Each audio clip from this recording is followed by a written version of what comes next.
What's going on, guys? It is Bernardo, and today is all about how to configure Windows Storage Sense using Intune. So let's get right into it. All right, so configuring Windows Storage Sense using Intune, super easy. First thing that we need to do is log into your Microsoft 365 Admin Center. On the left-hand side, we are going to click on Show All. Once you click on Show All, we are going to locate and click on Endpoint Manager.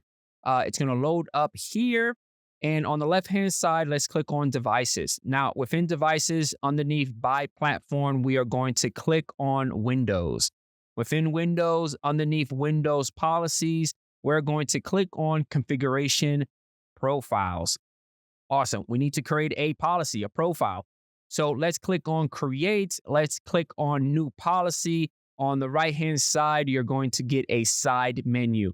For the platform, let's click on the drop-down. We are going to select Windows 10 and later. For the profile type, let's click on the drop-down, and we're going to click and select Settings Catalog. All the way in the bottom, let's click on Create. Awesome. Creating a new profile, super simple, right? Let's give it a name. I give it the following. Self-explanatory, right? Let's click on Next. For the configuration settings, let's click on Add Settings. It's going to give you another side menu, and we're going to type in the following: Storage Sense. Click on Search or just hit Enter, and it's going to give you the following. Now, click on Storage. Once you click on Storage, all the way in the bottom is going to give you 6 options. We're going to select all 6 of them. Pretty crazy when you're configuring profiles. Microsoft doesn't give you an okay to get into the next section. So you got to click on X to close this out. And it is time for us to configure these settings. Now, I can't really tell you, look, these are the recommended settings for your environment. So read each one, set it up for your environment. But for me, I gave it the following settings: 60, 7, 30, and 30.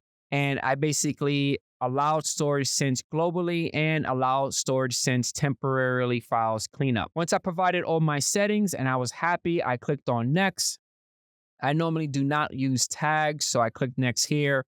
For the group, I clicked on Add Groups. I picked all pilot devices. I clicked on Select, click Next here. A nice little review, click on Create.